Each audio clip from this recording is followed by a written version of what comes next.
কবিতার নাম গৌরবময় দিন, কলমে চান্দ্রী দেব। দুধ চোখের মধ্যখানে ঘুমের পর্দা খানিকটা সরে গেলেও হালকা ঘুমের ছোঁয়ায় ভেসে ওঠে অসংখ্য চিত্র। সবুজ প্রান্তরে খোলা আকাশকে সাক্ষী রেখে ছুটে বেড়ায় ছোট শিশুটি হাতে পতাকা নিয়ে।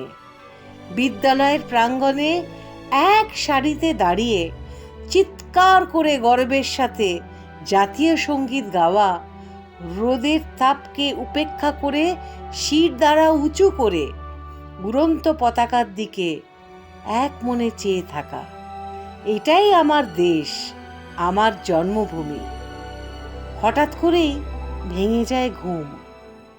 জানালার পর্দা সরিয়ে বাইরে তাকিয়ে দেখি ছোট ছোট ফুলগুলোর ঠোঁটে বিরাজিত দেশের নাম এবং দেশের গান। আজ যে প্রজাতন্ত্র দিবস, এক গৌরবময় দিন। এটাই আমাদের দেশ, আমাদের জন্মভূমি।